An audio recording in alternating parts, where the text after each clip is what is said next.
आप सभी को प्रभु यीशु मसीह में शालोम। आज की प्रतिज्ञा दूसरा इतिहास 20वां अध्याय 15वां वचन। युद्ध तुम्हारा नहीं परमेश्वर का है। हमारे जीवन में हम बहुत से संघर्ष का सामना करते रहते हैं। कभी कभी परिस्थितियों को देखकर हम डर जाते हैं और हार भी मान लेते हैं, लेकिन हमारा परमेश्वर हमें हारते हुए नहीं देख सकता। वह हमसे कह रहा है, ये कठिन परिस्थिति का सिर्फ तुम्हें सामना नहीं करना है, तुम्हें जय दिलाना मेरा काम है। इसका सामना मैं करूँगा, क्योंकि युद्ध तुम्हारा नहीं परमेश्वर का है। हम मनुष्य हमसे जितना हो सकता है उतना प्रयास कर लेते हैं, अंत तक कुछ नहीं होने से हार मान लेते हैं। लेकिन परमेश्वर आज हमसे प्रतिज्ञा कर रहे हैं, युद्ध तुम्हारा नहीं परमेश्वर का है। वह अपने लोगों के पक्ष में होकर लड़ने वाला परमेश्वर है। उसने इस्राएल के साथ रहकर उन्हें विजय दिलाया। उस समय उन्हें युद्ध भूमि में विजय दिलाता था। इस समय वह जीवन के इस युद्ध भूमि में हमें विजय दिलाने के लिए हमारी ओर से युद्ध कर रहा है। हम अकेला नहीं है। हमारे पक्ष में एक ऐसा परमेश्वर है जो अपनी प्रजा को लेकर जलन रखता है।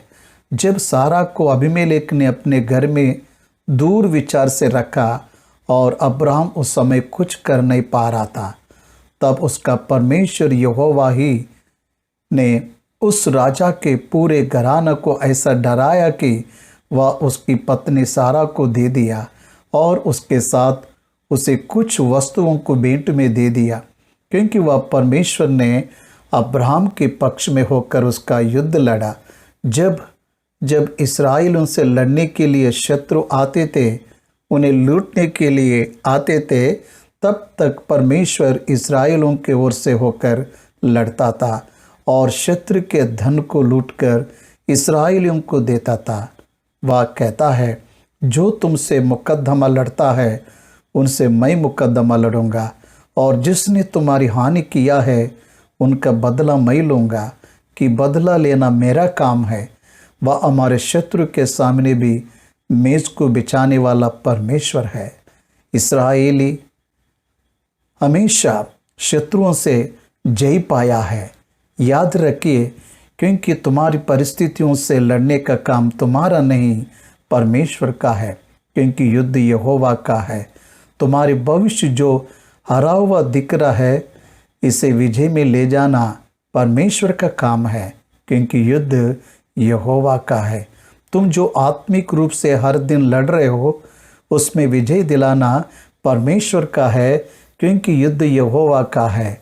हम अकेले इस संसार में कुछ नहीं कर सकते, इसलिए प्रभु ही स्वयं हमारे पक्ष में होकर हमें जय दिलाना चाह रहा है। वही हमें जयवंत जीवन और आत्मिक उन्नति को भी देगा। प्रभु इस वचन को आशीष दे। प्रभु आप सभी को आशीष दे। आइए हम इस समय मिलकर प्रार्थना करेंगे। हे सर्वशक्तिमान परमेश्वर पिता, धन्यवाद करते हैं, तेरी प्रतिज्ञा के लिए धन्यवाद। आकाश पृथ्वी टल जाएंगे, परंतु आपका वचन कभी नहीं टलता है।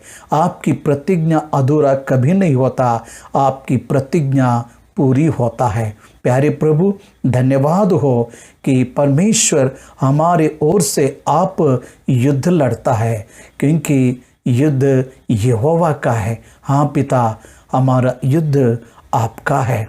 पिता, आज के दिन हमारे प्रिय सारे भाई बहनों के लिए प्रार्थना करता हूँ, जिन्होंने ये प्रतिज्ञा सुन रहे हैं और विश्वास कर रहे हैं, उन सभी के जीवन में ये प्रतिज्ञा पूरी होने पाए। यीशु मसीह के नाम से इस प्रार्थना को मांगते पिता, आमीन, आमीन, आमीन।